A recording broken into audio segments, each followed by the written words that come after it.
Here we have chapter 20 is how we call to Hashem on the day of distress. Hashem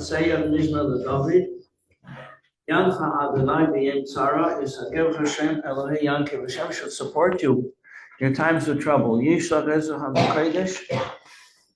send help from the holy place. And support you from Zion. Zion is the base of Mikdash. He should remember your offerings, flour offerings, burnt offerings. And grant you your heart's desires. And let us rejoice in your salvation, Hashem. B'Shem Eloheinu Nidgel. Yomali Adonai Kol Mishalisecha Ata Yodaiti. Now I know Ki Hashia Adonai Mashiach. Hashem saves His anointed one. Yanehu Mishmei Kodesh answers him from His highest heavens. With might of salvation from His right hand. Some would come with their chariots and their armored vehicles, and some with the cavalry, their drones. We come with the name of God on our lips. They stumbled and fell, and we are stalwart and erect and enduring. Adonai Hashem Melech Aleinu B'Yom Kareinu.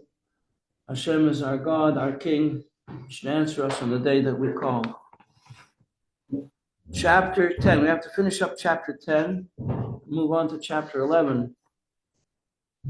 Not to be confused with the financial term, chapter 11, which means bankruptcy.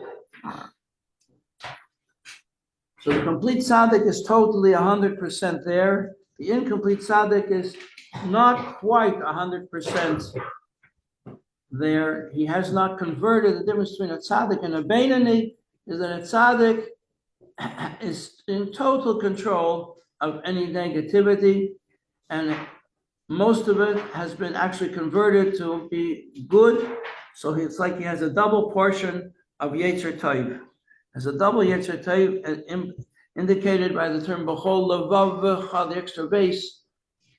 B'chol Libecha means with all your heart. It doesn't say Libecha, it says Levavcha, next two bases, standing for the two sides of your heart, the right side and the left side. The right side is the side of the divine soul, where it goes, where it's comfortable, and the left side is the home. Give me a home where the Yetzer Hara roams. No. In the left side of the heart. But the tzaddik converts the left side into being a right side. So he has like two right sides. How do you get there? He totally cleans up all the filthy garments, he cleans up his act, cleans up his clothing. Clothing is thought, speech, and action. And that's very, very precise, persistent, determined work. Not to how do you do it? He says by fasting. King David did it by fasting. Fasting means as soon as you are aware of of any negativity, you stop. I'm not going to do this. I'm not going to think this. I'm not going to say it. I'm not going to indulge in it. I'm not going to listen to it. I'm not going to look at it. You shut down, totally shut down, and until it starves. You starve it to death.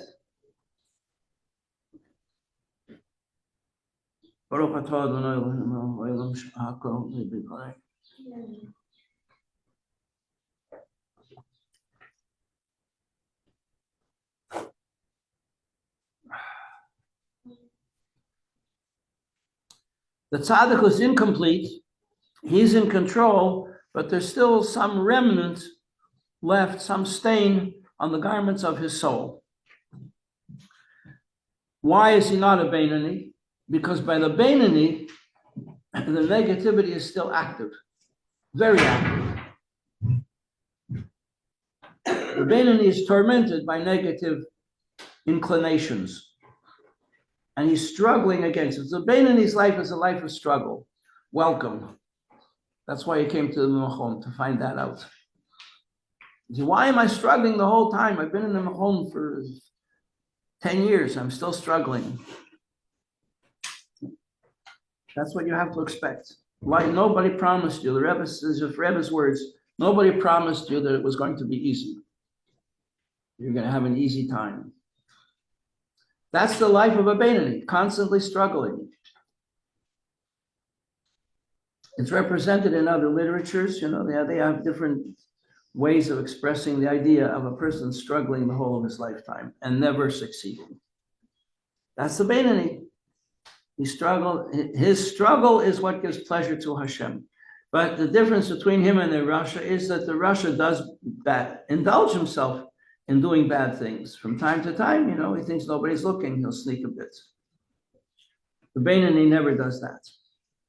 And the difference between the Beinoni and the Tzaddik is that Tzaddik doesn't even have an inclination. He has no struggle. Tzaddik has no struggle. Well, he does have a struggle, but it's on a completely different level. He has a struggle in terms of holy or more holy.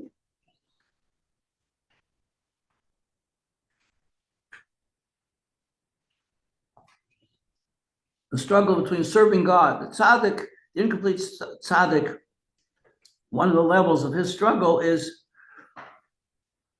if he should indulge himself in being close to Hashem through Torah and mitzvahs, or whether he should turn off his pleasure in Torah and mitzvahs and just devote himself to doing what Hashem wants.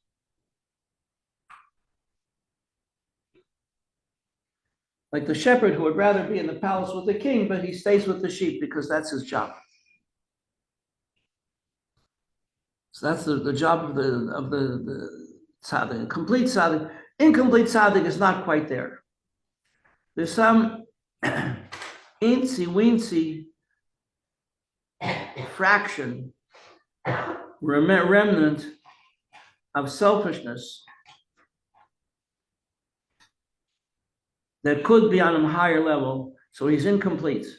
And since he's incomplete, that means his love of God is incomplete.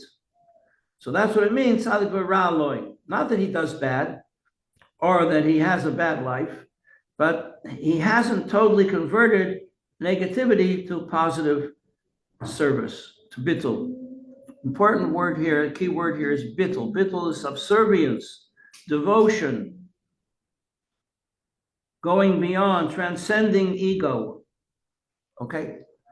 And to the degree that he has some remnant of negativity left in his character, to that same degree, his love of Hashem is not complete. So now we can understand that there can be tens of thousands of tzaddikim who really are very righteous, holy people, but complete tzaddikim are very, very few. Therefore, Rabbi Shimon Bar Yochai calls them B'nai Aliyah. That's where we're up to. B'nai Aliyah means they're constantly going up. They're constantly going higher. They're never remaining where they are.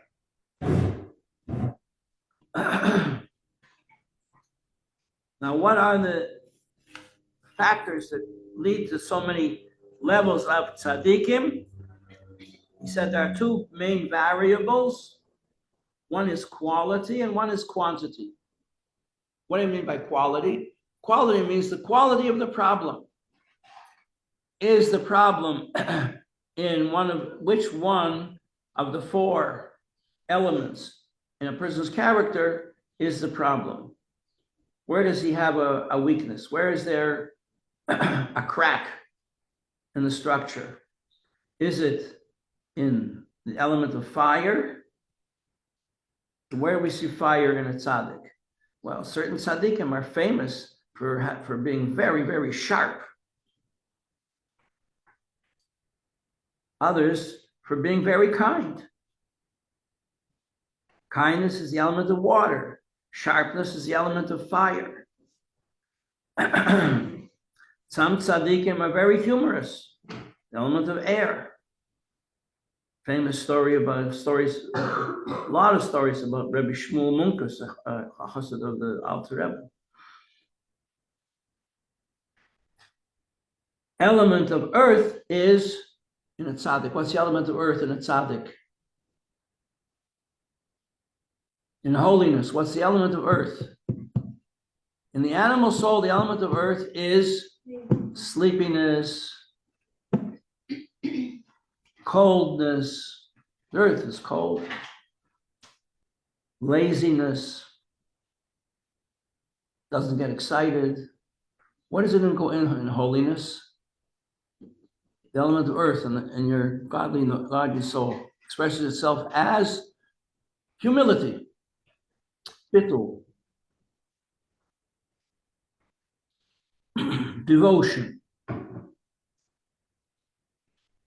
Okay. So here we are now, page 158. Open your books, 158. Concerning the rank of the complete tzaddik, Rabbi Shimon Bar Yochai says, I've seen these people, B'nai Aliyah. He says it in English, superior men. B'nai Aliyah. Aliyah means to go up, and they are very few. What does it mean they go up? Why are they called B'nai Aliyah? Because they're a service of Hashem. Second last paragraph, 158, right? Because they are constantly elevating the world that they're involved with. They're B'nai Aliyah, they're elevating cup of coffee. They're drinking the cup of coffee for the sake of teaching a good shir. Not because I like coffee.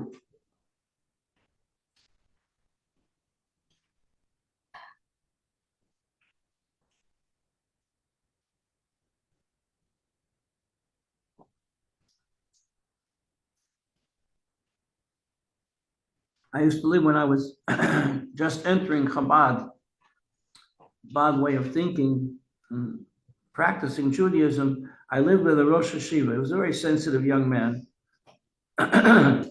small person. And we came up to some concept of doing a thing for the pleasure. And when he described it, he said, oh, went like that. Like, do you think I have pleasure from this? He went like that. I have no pleasure. Doing things in order to use them to serve Hashem, and therefore bringing out, realizing the divine intention in the thing by saying a bracha on it, or saying the divine intention in wax and string when you light a Shabbos candle. Why was wax created? So that you could have candles. Why do we have candles? In order to welcome the Shabbos in the home. So we have light, which makes everybody happy. The Chachamim say, why was gold created? Why did Hashem create gold? Because we need it for the Beis HaMikdash. So once it's here for the Beis HaMikdash, so people could use it for their own personal desires, but they have to be very, very careful because it's dangerous. The person can get carried away and do bad things for the sake of the gold. Okay, bottom 158. Similarly, to the east of the Zohar, it says in the Zohar, who wrote the Zohar? Rabbi Shimon Bar Yochai. Who was Yochai? Yochai was Rabbi Shimon's father. He was a great tzaddik. He was a Talmud of Rabbi Akiva. He didn't have children for a long time. So that's another story. We'll get to that when we get to Lag BaOmer.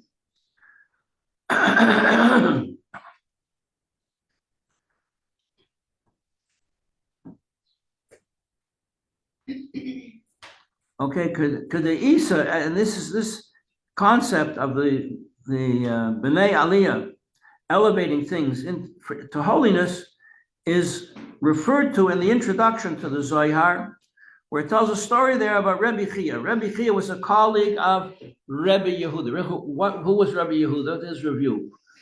We a long time ago, so you probably forgot.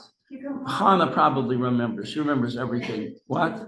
He compiled the Mishnah. That's correct. Rabbi Yehuda was a descendant of King David. He had fabulous wealth. He didn't use any of it for himself, just used it for others. So he didn't have one little finger's pleasure from this physical world. He was on very, very close terms with the Roman Emperor, Antoninus. And it said that they were, as infants, they were exchanged. The mother of Antoninus, the Jewish people at that point, there was a gezerah, they couldn't give a bris to their children. And they were going to kill the child because his father, Rabbi Shimon, gave him a bris. And they had to go appear before the court. And it was very, very dangerous. And the wife, the mother of Antoninus, had mercy upon them, and she said, "Take my child." They'll see that he didn't have a bris. He wasn't circumcised. So she took her child, and the child nursed from her. So Antoninus, when he grew up, this had a tremendous effect upon him, and he loved Rabbi Yehuda. He had a secret underground, talk about tunnels. He had a secret tunnel from his palace to the domicile of Rabbi Yehuda. And he used to bend down on the floor and let Rabbi Yehuda climb up on his back to get into his bed.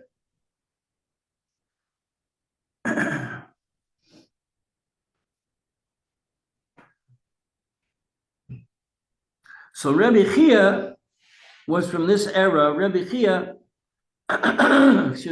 Rabbi Chia gathered together, while Rabbi Yehuda compiled the Mishnah. He organized it,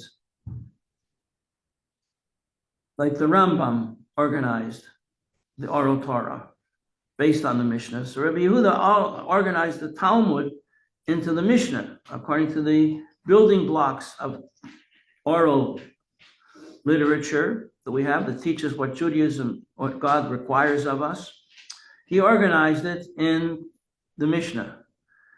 But there were different versions of the Mishnah, and the rejected versions of the Mishnah were called baraisas. So we have two things. They're really the same thing.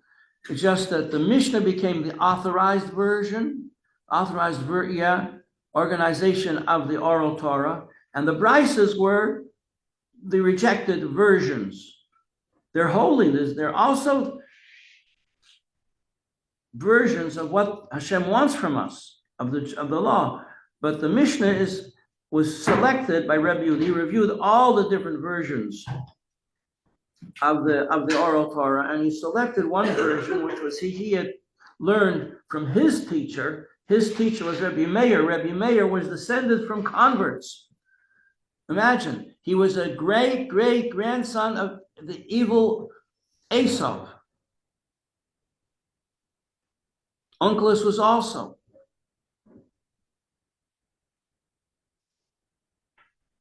In general, the great converts to Judaism throughout the ages have been descendants of Esau, because Esau was a son of Yitzchak. And even though he was wicked, the holiness of his ancestry came through. And great people, Rabbi Akiva, Rabbi Meir. So Rabbi Meir was, Acher was another one. Acher was the Rebbe of Rabbi Meir. Rabbi Meir was the Rebbe of Rabbi Yehuda, the prince. And so we had the rejected versions of the oral Torah, which are called baraisas. Rabbi Chia was collecting the baraisas. Rabbi Yehuda was collecting the Mishnahs, and the rejected ones Rabbi Chia. Rabbi Chia was obviously no slouch. He was a great, great tzaddik.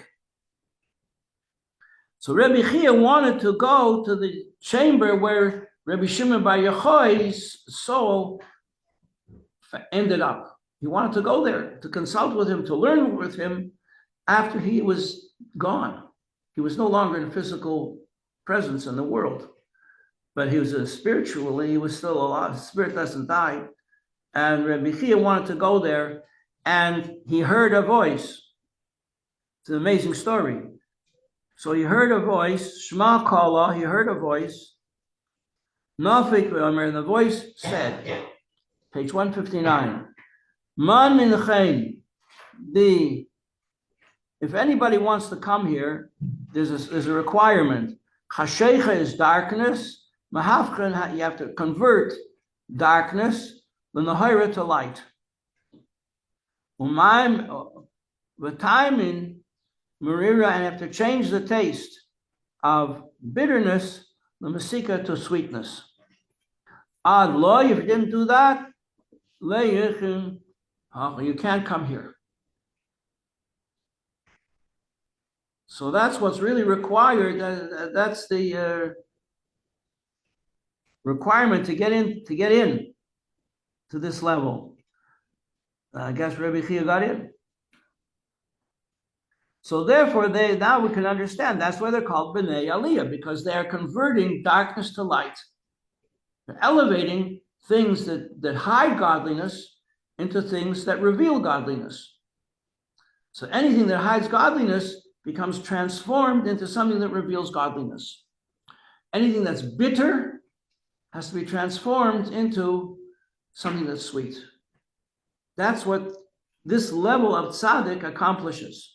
And therefore he's called B'nai Aliyah, a person who's a master of ascent.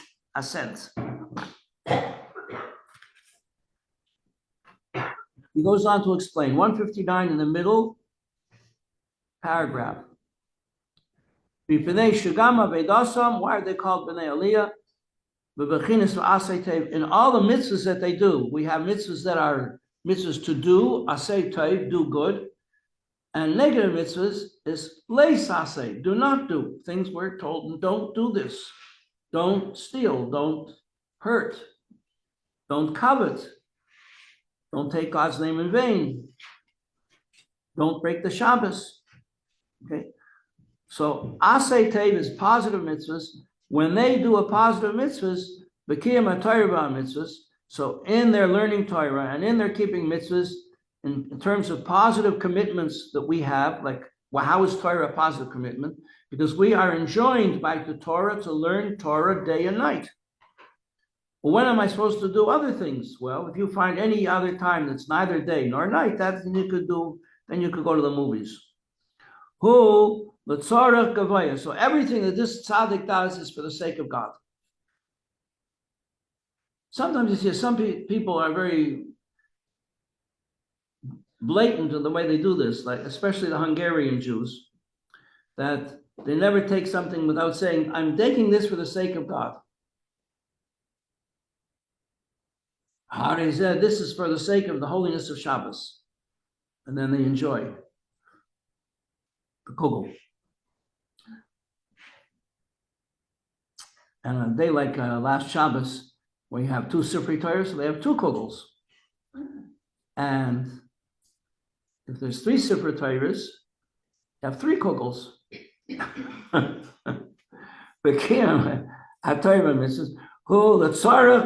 Everything they do is for the sake of God, which is called for the sake of what's on, for the one on high. Maila, higher and higher, and there's no limit to this. Adrema milas, to the highest of highest levels. Volei kedai, so today, and not in order, l'dav kabei yisborg, they do not serve God for a selfish motive. What's a selfish motive? To serve God for a selfish motive is because I love to be close to God. At Farbrengens, I have a very, very close friend. We go back over 50 years. And as a boy, he used to stand right in front of the Rebbe, which most Hasidim do not do. I said, how can you stand right in front of the Rebbe looking at you the whole time? Most Hasidim are embarrassed to stand in front of the Rebbe. They hide. When the Rebbe would come, they would run away. They don't want the Rebbe to see the corruption in their face, of their daily life in their face. And he would stand in front of the Rebbe. I said, how can you stand in front of the Rebbe the whole time? He says, I love standing in front of the Rebbe. He would bask. Some people like to bask in the sun, go to Florida and lie down in the sun and bask in the sun, get a tan. He would bask in the gaze of the Rebbe. So a tzaddik could be serving God in order to be close to God all the time, because he loves to be close to God. Okay, and with this level we're talking about is that's selfish.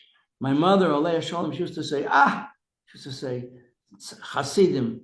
Says they just do a lot of good deeds because they think they're gonna get a wonderful world to come. She's right, but it's just a higher level of selfishness. And this tzaddik here, the Alter Rebbe is very clear. He says, is not in order. They don't do mitzvahs in order to cling to God. Yisbarach, bilvad, l'ravos, tzimoy, nafsham, because they're thirsty to be together with God. They love to be together with God. They can't get enough of it. Hatzama la Hashem. Come, let's learn. Come, let's go do mitzvahim. Come, that's their pleasure. That's their excitement, and to be doing something holy that Hashem wants. No, this tzaddik is much higher than that. B'nai Aliyah, he's a master of ascents. He doesn't do anything for his personal pleasure. He's just there to serve his master. That's the idea of the simple servant. The simple servant is not a stupid fellow. He's a simple servant. He devotes himself to serving God. There's a very nice kuntras that they translated into English and get it in Kahas called The Simple Servant, where the Rebbe Rashab explains this concept. The simple servant is a very high level of serving God. He doesn't do it. See the dark print there at the bottom of page 159. To quench the thirst of their soul, which thirsts for God. Their soul thirsts for God. What does it mean, thirst for God? Imagine yourself in the desert. I was once in the Mojave Desert. I was 19 years old. I was driving through the desert and I was frightened that maybe the car is going to overheat. The radiator is going to run out of water and we're going to get stuck here with the bones of all these animals that perished before they got out of the desert. Well, Baruch Hashem, we made it. I'm still here. But a feeling of thirst, you see water ahead, it's just a mirage. Just a mirage, it's not really water. And a person in such an environment, he thirsts for water.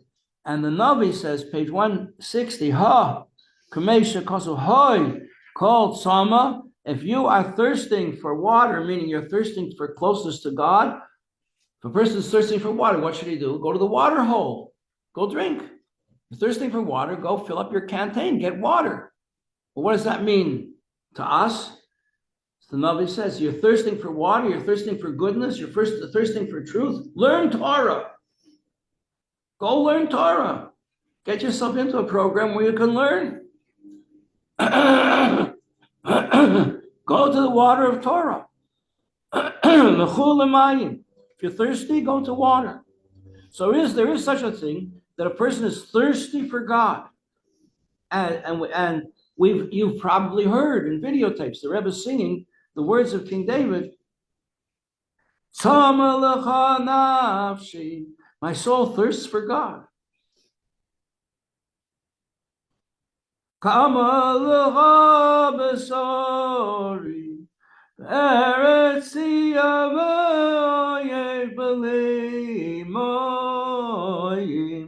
Like a dry and thirsty, like a person in dry and thirsty land, yearning for water. So a person yearns, David HaMelech yearns to be close to God in the Beis HaMikdash. And he's speaking prophetically because the Beis HaMikdash wasn't even built yet. As is written elsewhere. So that's the idea of thirsting for godliness. And the B'nai Aliyah, he doesn't thirst for godliness. He's beyond that. Because thirsting for godliness is, to a certain degree, enlightened selfishness. I want to be close to God. Who are you? Who you? Like they say from Russia, the Russian Jews. Who you? Who you? Who do you think you are? You should thirst for godliness. Ha! Feh. Rabbi Mendel Futterfass used to say in the davening, Hashem answers the tefillahs of every person who prays to him. Called tefillahs called peh, the prayers of every mouth. Rabbi Mendel Futterfass used to say called feh, every nobody. Hashem answers their prayers. Called feh. Who am I? Who am I to ask for Hashem? To ask Hashem to listen to my prayers? Feh. Bottom of page 160. Ella the Pirushe Betikunim.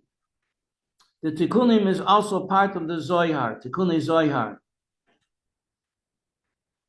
Yeah, it says there, Ezehu Chosid Hamischased Im Kainei. Now this is a new thought. This is a new thought. Who is a person who is a Chosid? Is a person who behaves like a Chosid towards God. In other words, how does a chassid behave? It behaves with kindness. The characteristic of a chassid is he's a very kind person, not a selfish person. And a person who behaves with kindness towards God is mischased towards his creator. What does that mean? That means he serves his creator not for any personal sense of pleasure or satisfaction that he gets from it.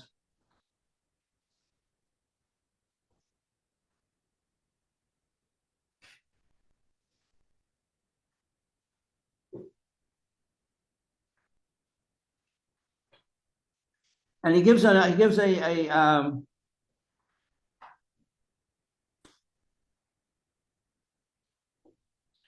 parable here. Page 161. That he's serving Hashem because he knows the purpose of Kabbalah. The purpose of God is God creates the world in order that he should be revealed here in the world, and we are the ones who try to accomplish this for him, but we do it for him, not for us. In other words, that's called, in Kabbalah language, uniting the Holy One, blessed be he, with his revelation. Where is Hashem revealed? In the Beis HaMikdash. Hashem is revealed in the world in mitzvahs, in people doing good deeds. That's a revelation of godliness, in dressing properly, behaving properly. That's called the Shekhinah. The revelation of God is called Shekhinah. In general usage, the word Shekhinah means God, because it's the revelation of God. But it's not God. Let's put it this way. The Shekhinah is like sunlight, and the sun is the source of the light. So you have God and his revelation, God and the Shekhinah. HaKadosh Baruch Hu is God, and Shekhinah is the revelation of God, like the sun and the sunlight. So our goal is to unite that the sun and the sunlight should become one thing. The dancer and the dance and the choreographer, they all become one thing. They're all indistinguishable. So that's the goal. There's no room in this goal here for personal pleasure. We're not doing this for our sake. We're doing this because this is what Hashem wants. This is what Hashem wants. This is what we're going to do. We understand it. We don't understand it. So on this level, we have mitzvahs that we understand. Oh, it's pleasure to do them because it's so nice because we understand the beauty of the mitzvah. Lighting a Shabbos candle is a beautiful, beautiful mitzvah. We love to do it. We love it so much that we love to do it, and we like to get other people to do it. But on this level, no, that's not why we do it. We do it because Hashem wants. We do it just, this is what Hashem wants. This is what we're going to do. But that's mitzvahs that we can understand their beauty. What about mitzvahs that we don't understand their beauty? If I had a burger for lunch and only 4 hours went by and I'm really hungry and there's some cottage cheese on the table in the kitchen or a cheesecake and I could use that cheesecake. 6 hours didn't go by. You're not allowed to have milk and meat together. Why not? Because Hashem says. We don't do it because we understand. Even on a subtle level, we could come to some kind of understanding that milk is white and bread and meat is red, different substances, and they don't go well together spiritually. We don't mix. Torah doesn't like mixtures. But that's a superficial level of understanding. The deep level of understanding we don't know. We do it because Hashem says. These mitzvahs are called chukim. We don't understand them. We do them because that's what Hashem wants. That's the highest level of mitzvahs. Because we're not doing. There's no I in the mitzvah. It's only Hashem.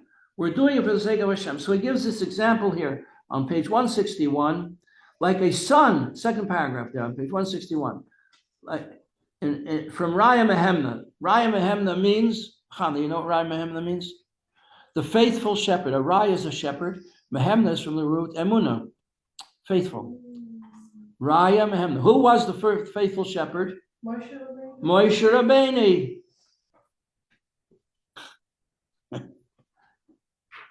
So in the Parsha Kitetse, which we're going to read at the end of the summer, it says there, like a son who exerts himself for the sake of his father and his mother to save their life, he will risk his life to save their life because he loves them more than he loves himself, more than he loves his own soul, his own nefesh, ruach, or neshama.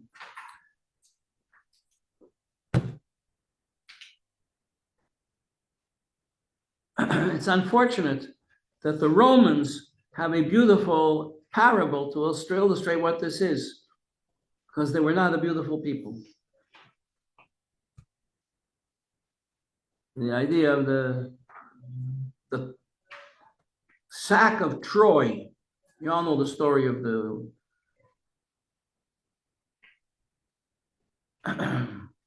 how the Greeks defeated the city of Troy, and the city was destroyed, and everybody was killed.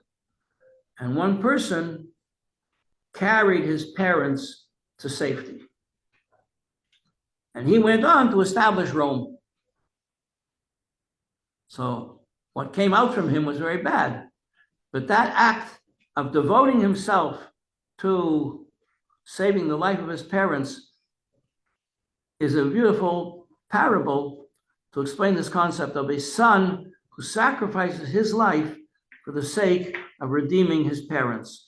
That's what it means, this level of love. And now the time for class is over, so we'll have to come back and review this. And I ask forgiveness for referring to an unholy source to illustrate this idea.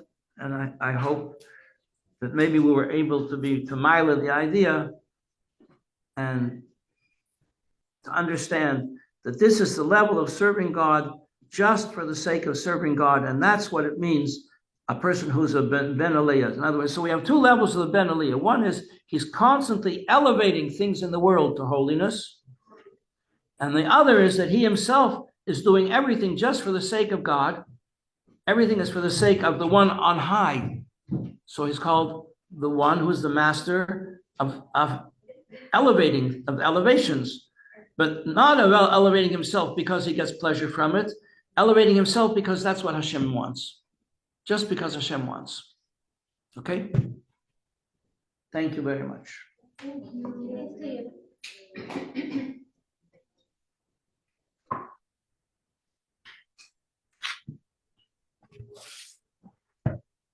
Hashem should forgive me.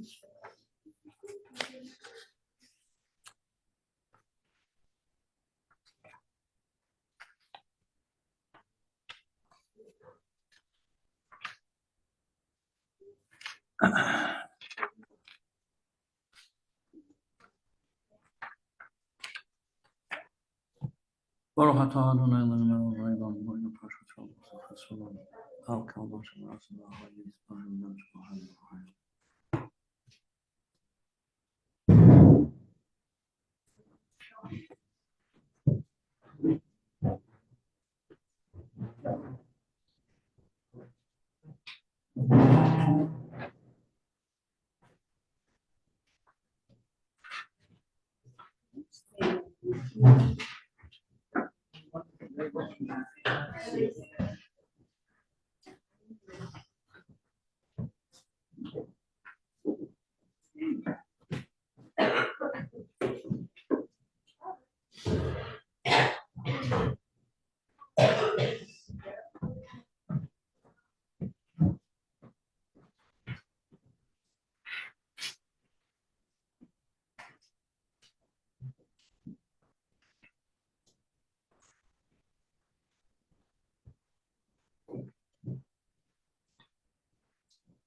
I have to wrap up the survey.